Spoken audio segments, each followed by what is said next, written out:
What's going on? What's going on? It's your brother, your main, IC Jonez, and welcome to What's Your Perspective, an Under the Hood production right here at Under the Hood Studios. I'm excited to bring everyone this show, What's Your Perspective. And when I tell you that we really getting people's perspective, it's dope. I've already had about 4 guests, you know what I mean? And shout out to y'all. Today, I have someone that does not reside in Las Vegas. They're here on just a vacation / business networking trip. And I'm very appreciative of my homeboy Verdell, who actually linked us up. And so I'd like to welcome to the show, Butta The Preacher. Yes, man. Blessed to be here in Las Vegas. Shout out to Verdell, man, bridging that gap. You know it? Yeah. How you feeling today, though? Man, I feel amazing, man. You know, blessed to see another day. Absolutely. Yep. Absolutely. It's a blessing, absolutely, to see another day. I've lost a few people already this year. Mm-hmm. You know, I got to go to a viewing this afternoon, man. My mentor that I came up with, we have, you know about fraternities, right? Fraternity sororities. Yeah. Mm-hmm. So Kappa Alpha Psi has a fraternity here, chapter here, of course, College Town, you know, I see the UNLV. jacket. Mm-hmm. But Michael Bombay Garrett was our mentor for the Kappa Leadership League, you know. So the fraternities and sororities have these leadership leagues, and I was a part of that growing up. And he also knew my mom and, you know, grew up in the same community.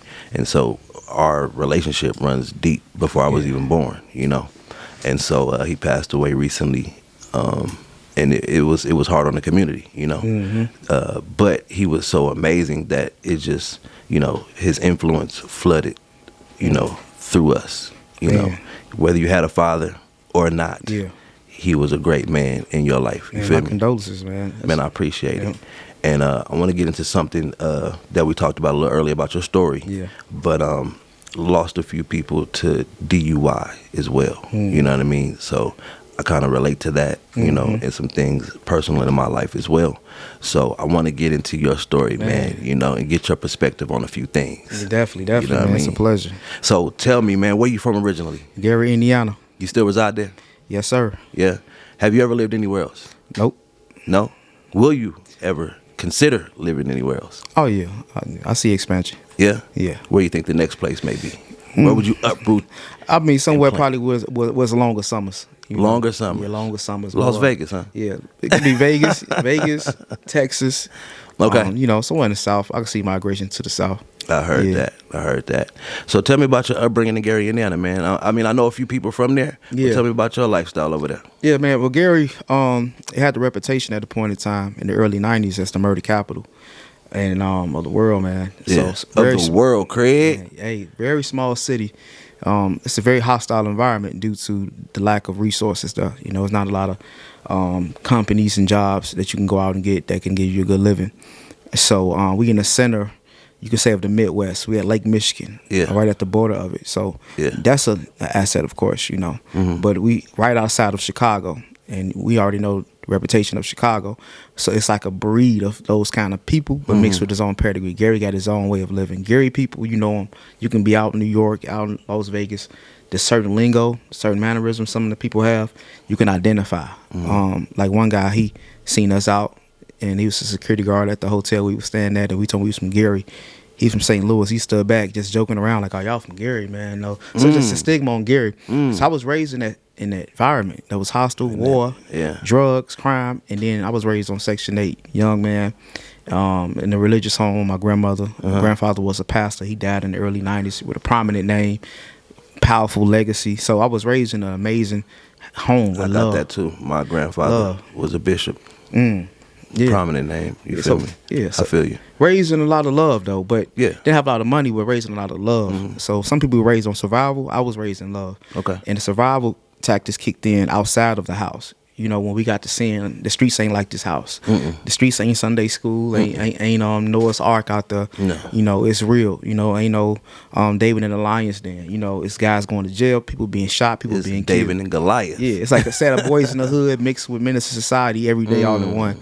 And It's so a cold climate, dog. that's crazy. And grandma can't protect us from that. She can pray and shield, you know what I'm saying? But when your father's absent, something go raise you. Somebody or something go raise you up. And there's one are two things you go do. When you see somebody doing some things in life, say for instance, you see a drunk all the time, is it go teach you not to drink or to drink? And seeing these different vices around us, it taught us, it introduced us to some stuff. Yeah. We started picking up stuff a little early because of one daddy that smacked that hand. You know, we don't always blame everything on fathers absent because sometimes we're redundant and reluctant to make choices too. But I just want to emphasize the point of when a father is absent, man, a young man, he has no way of knowing his true identity. Yeah. He has no walk that he can mimic. He has no conversations that he hear that shows why he think the way he think or do the things that he do. Yeah. So me not knowing what that looks like for me, like what is it, who is it that I'm parallel with, that's a male, you know, outside of my grandmother. Sometimes people I've seen appreciate the lack thereof because that father wasn't manly enough, or he was an alcoholic, or he was a drunk, and he couldn't actually teach you nothing, you know. So I've seen people say that they appreciate the lack thereof, you know what I mean? But when it comes to the stepping outside, was this teenage years for you? Yeah, teenage years, early years. So getting involved in gangs and stuff. We had a vice lords where I stayed at, like nothing but vice lords. But you didn't want to be a pastor then if your grandfather was that man. Is it your mom's dad or your dad's Yeah, my dad? mom's dad. But what's funny, as a kid, me and my cousins sometimes, me and my little cousins, we would preach like at the house. Like we mimic church. preaching, You know how you play house? Yep. We play church. Yep. And act like a pastor, act like a preacher. But And you're right. You know, we got the little cups. But Granddaddy died when I was super young. So I don't have that much long of a stories to tell. So he died and in the 90s. digest. You're right. Yeah. So he died when I was really just picking up, you know what I'm saying, my thoughts and really just thinking thoughts that was like, that's gonna stick with me for the rest of my life. Yeah. And then, you know, so we get out here and I see this pattern, this lifestyle over Gary introduces to the people. Okay. And introduces to the kids by default because we right there. School tell you don't drink, don't smoke, but when you get home and you see people doing it, it's different. Like I see it, but like, it's contradicting. So what is it? Is it wrong? Is it right? Yeah. You know it's wrong, but I don't see it really doing none of them. Right. It's the influence. It's the influence. And it's impactful. Yeah. You know, my grandmother, who was like a street evangelist, you know, everybody know when you come to 612 Veronica, man, you know, you're going to get that void. Come on. You know what I'm saying? That's the address? Yeah. Yeah. And, you know, you're gonna get some prayer, you know, but she passed away in 97. So I feel you on that. It's a lot of things I feel you on today, you know. Yeah. And same thing with growing up with a pastor as a grandfather. So I tell them I'm a PGK. Yeah. And like, what's that? You know, I'm a preacher's grandkid. You know what I mean? Yeah. They're like, what? I'm like, yeah, that's what it is. Because me and my father didn't get into ministry until we both were grown. You know, of course we went to church and everything, but we became ministers around the same time. You feel me? I like to say that I did it before he chose to call it. You know what I'm saying? Yeah. But when it comes to that street life, how did it affect you? It affect me in a way during that time. I believe just decision making, because those decisions is other people's choices. They really was mine. So you see decisions of how people make money, and you decide, hey, well, I can decide to make money the same way. Correct. And it might not work for you. Right. I mean, he might be successful, but you might get killed behind it. Yeah, the grace ain't the same. So the streets will introduce you to a pattern. It's a smoke and mirror thing. Yes, it's sir. not really a good thing. 52 fake. So the enemy, he don't mind you having money. He don't mind you going to, you know what I'm saying, store, buying a nice outfit or driving a Rolls Royce if you go driving straight to hell. I mean, he don't care about you having a nice house. If you go living in hell where you die, he don't care about that. But when you're young, you ain't thinking about, you know what I'm saying, spirituality. You're not thinking about afterlife and stuff like this. So when you infatuated with the jewelry, with the cars, the rims, and as a child, I see that, and that's what the street showed us. So it affected me in a way of my decision making when it came to certain motives. And so it's a false, prosperous road you go. Yeah. And at 21 years old, I'm in the streets now, you know, like head on. I'm staying in an apartment building right here in the thick of the neighborhood I was in that was very violent and hostile, murders going on, and I'm sitting here making transactions on controlled substances. When you say apartment, you mean the project? Yeah, it's not really a project, So but it's like a project environment. They don't call it the project, Right. Because it's like on a one-way strip. Okay. But it's got the project vibe. Feel. Section 8, same Yeah. thing. Okay. They just never call it that. Yeah, the infrastructure the same. Infrastructure the same. Got it. It was a project. Got it. And then, you know, I found myself at a place where I felt like I'm gonna do, you know, the streets. You know, that's where I'm at right now with it. And then I was in school too, so it's kind of college? I was going to school, man, for being a dental hygienist. Wow. So And you was the dope man. at the same time. Okay. So what happened was I found myself wanting to change, trying to find a change, trying to find a way out. And I was 21. God was already speaking to me very early. And I was trying to take heed of it, but so many distractions was around that was not of God. And this was my circle. This was my crew. And these was like Pharisees, you know what I'm saying? So I was the believer inside. But I'm hanging around all these people, man, that was like, the influence wasn't right. Yeah. And then, man, I found myself being shot 9 times and left for dead like 4 days before Christmas. And I felt that hunch and that discernment, like the day before and that day of, that something was going to happen that wasn't going to be good. I woke up with it on my feeling. Like, woke up that feeling like, man, today's going to be a wild day. I didn't think it was going to be shooting or nothing like that. But I said, today going to be crazy. Either something going to happen to somebody, or either I'm going to go to jail or somebody will go to jail. I was on my way trying to get me a job. And just to clean up some stuff, you know what I'm saying, to clean up my act. Yeah. My son on the way, his mother pregnant, she about, I say 7 months. He was born in February, so he's 7 months at the time. And my best friend just had his son. I said, it's time for us to get a job. I don't care if it's at McDonald's or something. Okay. I'm on probation. Yeah. I got to have something that's going to reflect that I'm working or I'm going back to jail. Okay.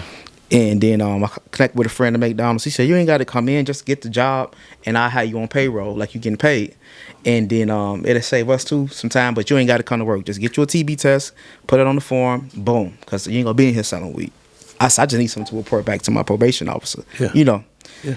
And then I probably would have worked the week and just left, just to show my probation officer that I'm trying to do something right. That I'm physically here.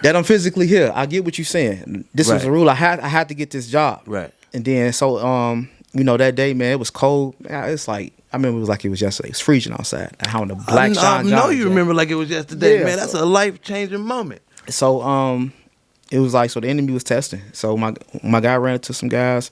They talked about some things, had a conversation about something that they thought that we had. And it ended up in gunfire. And I was hit 9 times, laid in the alley. And my best friend also was shot multiple times, and he died. And I laid there on the site or hospital? On the site. Wow. Yeah, I watched him, man, just take his last breath.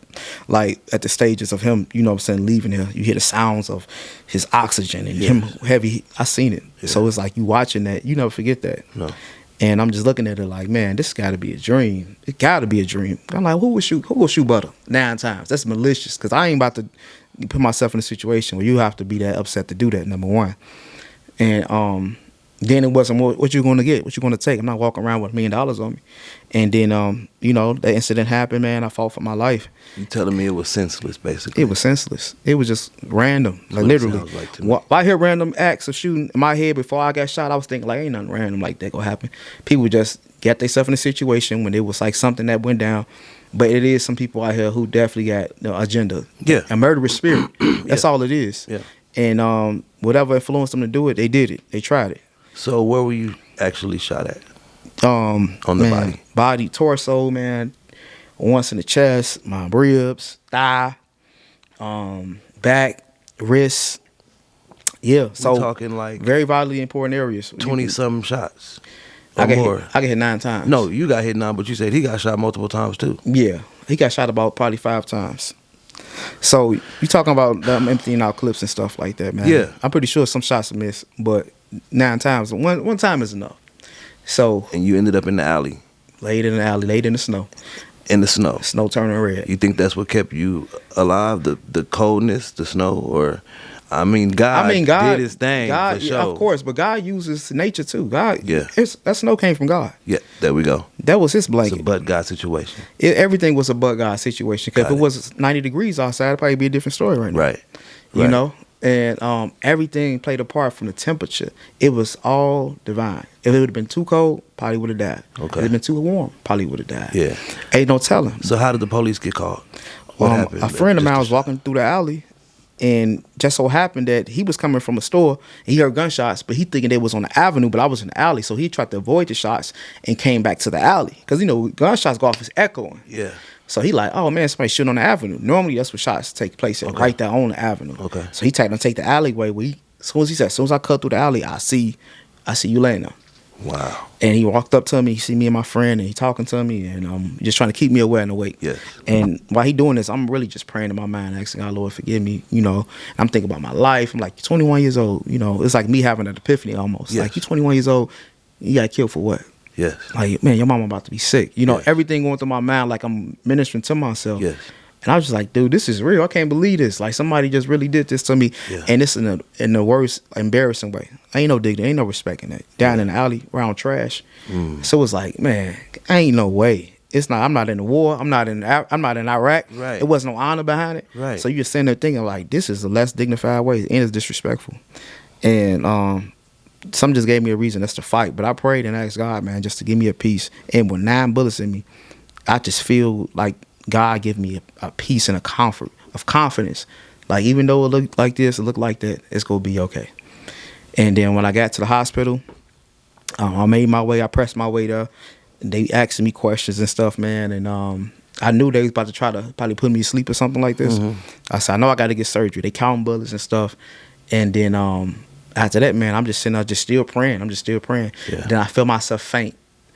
And then, like, going into a faint. Slipping. Yeah. Something like, I'm about to probably pass. So I'm just thinking in my head, like, all right, you just got to take it on the chin. What you can do about it, life and death. Right. I mean, it's like, okay. Then I just, just relaxed. Then I woke up like 3 days later, been sedated. That was okay. So medically induced. Medically induced due to them having to stop blood flow. Yeah.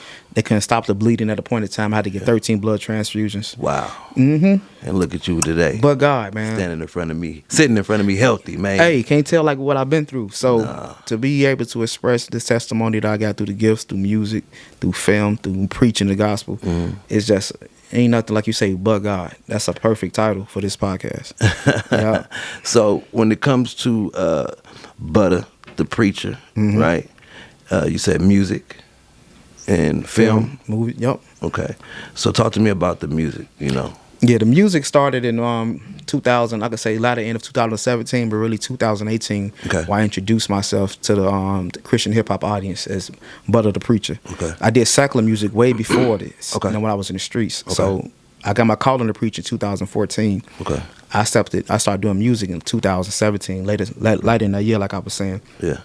And it took a while to really get to it, because I listen to Christian hip-hop, and I'm like, it sounds corny. I was just about to ask you, what's your perspective on the scene? It sounded corny. I seemed like it didn't seem like it was like convincing. It didn't seem like with confidence, like strong. Like God is strong. God is powerful. And it's radical. And it's like, man, it sounded so soft. Like we serve a strong God. You know what I mean? A big God. Yeah. So we listen to this music. The enemy is making these songs, got people moving and jumping. I said, man, we got to really get down and get gritty with it. Yeah. We don't serve we ain't no coward Christians. We got to really start making songs, man, attacking the enemy.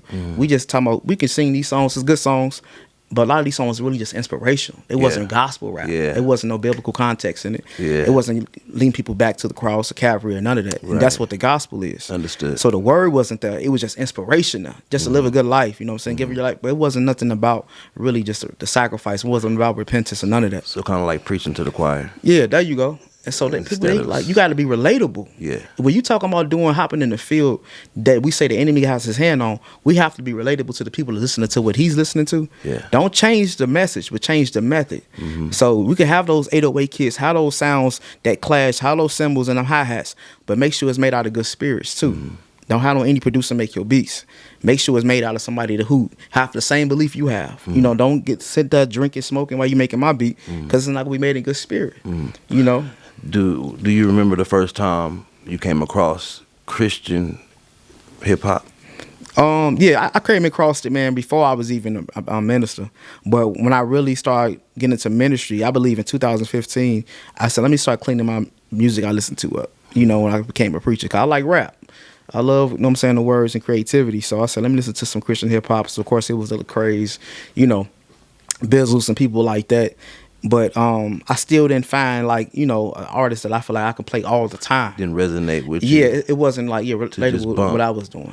Yeah. Every day ride. There we go. It was some good songs, Yeah.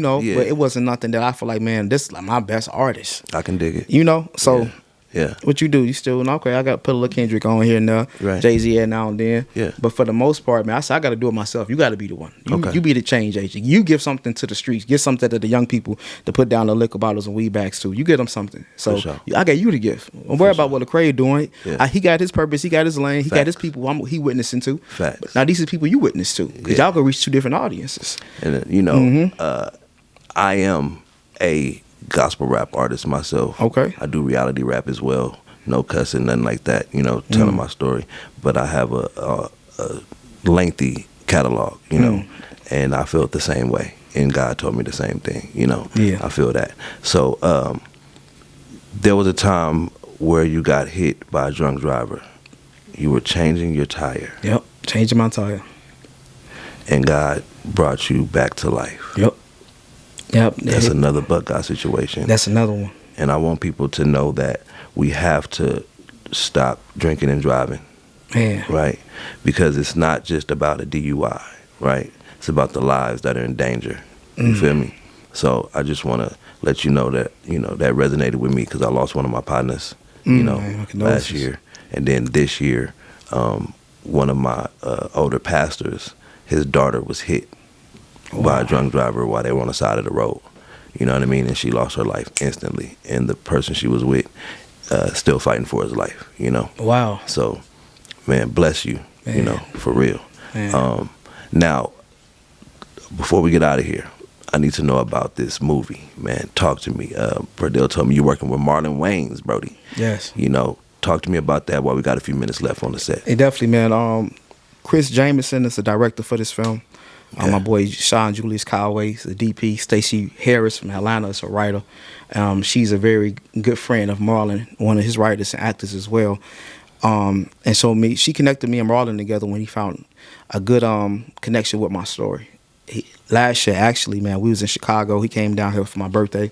Mm-hmm. We hung out. We talked. He kind of like a mentor over this whole project. Okay. Yep. So oversees some things. Sat down with me just to get my ideas on the direction I'm trying to take, the message I'm trying to convey to the audience, and just been a big help. So we just label him as kind of like a co-producer during this time as we in pre-production. Me, my brother, Pastor Eric Boone, he's another producer with this film.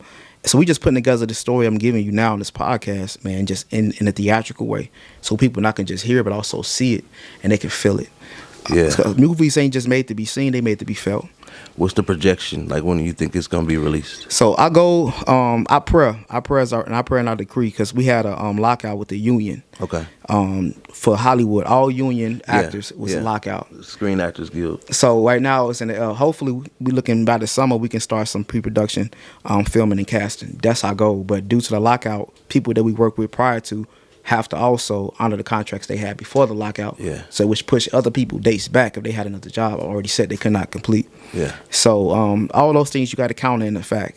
So right now it's been like on a I could say up and hill. I've been doing like film gatherings, introducing the film to people. At our church, we had about 400 people come out a couple months ago. Investors, they can hear what the story is about. We can kind of like promote it and market it.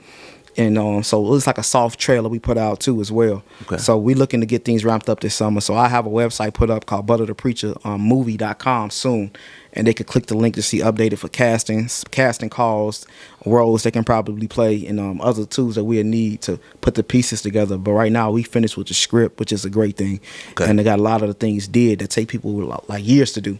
We done already crossed those bridges. So me and Deion Taylor, shout out to Deion Taylor, man, a big brother.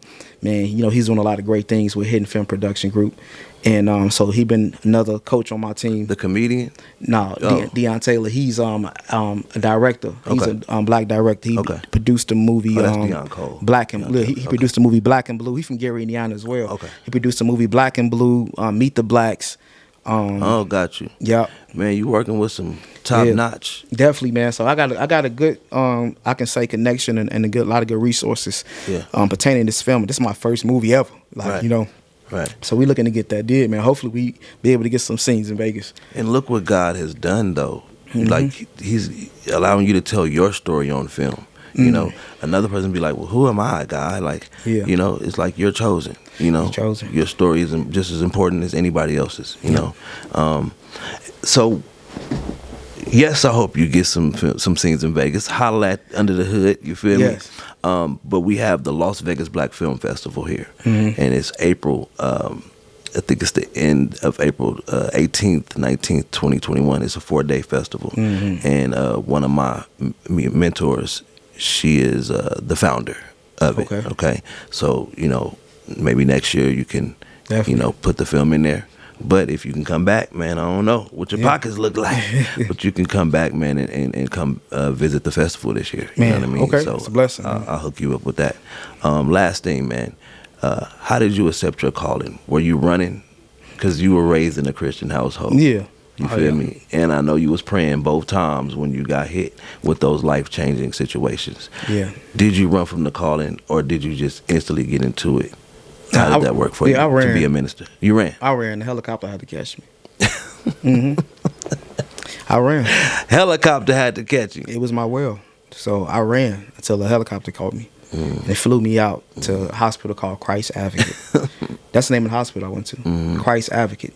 So it took me to what I was called to be. Wow. That's Christ Advocate. Wow. So I said, okay. It's not an allegory. It's not that a was metaphor. my will. It's a real story. It's a real story. Wow. So you go advocate, and you want to witness here at Christ Advocate that you called to preach. Wow. It took me to any hospital. It's the rush. It's a lot of prominent hospitals that be taking me to Christ Advocate. Facts. So with that, do you have a church, or you just there's the streets? Yeah, the I got a shared congregation? ministry, my brother. So I'm a campus pastor at one of our locations called Tree of Life, Tree of Life Missionary Baptist Church in Gary, and we have one in Hammond, Indiana. So one church, 2 locations. Okay. And man, so I've been blessed to oversee alongside with him with the church that we do have. Man, it's growing. Man, young, radical, old, new. Man, it's a very biblical sound church. Man, so a lot of people gravitate to it. It's like the beacon and the light of our city. God been blessing the ministry, man. I believe over about like 500 people to get their life. 543 people to get their life to Christ in a year. And that's in a city, like I was telling you, that's very hostile. We do baptisms, man, everywhere, at the beaches. Now, we just really sacrificial. So the people, we really, like a community outreach church, we really reach out to the people. We visit hospital visits. Whenever, if a need to be met, if we can meet those needs, man, we got it. So I still have to ask you, and this will be my last question. We're going to get up out of here. What is your perspective on God? So we know God is a just God, a righteous God, a loving God, which is not cliches. It's a true story. But I believe the way God communicates with everybody is different. We trying to find a way that God would speak to us like he speaks to certain people. God said, I'm not going to talk to you in that language. I'm not going to talk to you in that way. How God talked to T.D. Jakes may not be the same way he talked to me. Every father. You're not getting swallowed. Every father love all their children, but they have a different relationship and a different way they speak to each last one of them. Yeah. Because they know what they can take. They know what they can understand. I won't talk to my 13-year-old the same way I talk to my 1-year-old. No. Because I know it's a different understanding. And we want God to sometimes Google, God got some people, but he needs you to grow up. God said, this person is still small in my eyes. It's still a baby. And in the Bible, he never called anybody grown. He called everybody children. He would say the children of Israel, the children of this, children of that. He look at us as children. Okay. He don't see us as you're a grown man because you're 40. Okay. You're a child. Yeah. And you need to ask God, as my father, what way do I need to be communicating with you? How do I need to respond? So I believe God, do I see God? I just see God as a father that just love all his children. And he discipline them according to how he feel like they should be disciplined. He teach them according to he feel like how they should be taught. And he use them according to he feel like how they should be used. Yeah. Every child has a gift, has a skill set. Right. My child that box, I want to go tell him to play football. That's my other child gift. That's his gift. And the way I talk to him on the field, it's a different way for him to talk to you in the ring. So we trying to find ways to trying to make God do something different. But you can't change how your father think about you, how he love you. Because his love is his love. And no matter what you do, no matter where you go, his plan for your life is still the same. So I look at God as a person that never changes. If I didn't accept my calling to preach right now, he wouldn't avoid my calling. He said, whenever you're done playing around, my choice and my calling is still the same. It's going to be there. As long as you're on this earth, you still called to preach. I have not revoked it. Yeah. Thank you, bro. Yeah. Where do they follow you? At Instagram, BUTTATHE Preacher, Butta The Preacher at Gmail to reach out. Butta The Preacher on Google. You can see different ads, blogs, content, YouTube. Everything is Butta The Preacher. Facebook, Butta The Preacher. Also, Michael Watson on Facebook as well. Is that Preacher or Preacher? Preacher with the ER. Preacher. Yeah, with the ER. Yeah. For sure, man. You enjoy yourself today on What's Your Perspective, man? Definitely, man. It's amazing, man. Yeah, amazing, man. Man, I appreciate you for stopping through. We got some more work to do, you feel me? Tonight, man, shout out to Fifth Element. I'm going to introduce you to those guys. Yes, sir. So when it's time, man, you can get on their podcast as well. You dig? Let's do it, man. You know, when you come back, man, let me know ahead of time so I can take you through the city and the people I know. Let's do it, you know, man. They call me the ambassador. You got to visit Gary, Indiana, man. Hometown of Michael Jackson. I'm trying to come over there and minister in this music, man, with you. You know? Come on. So come let's on see what over, we can man. do. We can do you something know? together. All right, man. It's a blessing. Yes, sir. Y'all know what it is, man. It's What's Your Perspective. I'm your host, IC Jonez, and it's an Under the Hood production at Under the Hood Studios, and we out. Peace.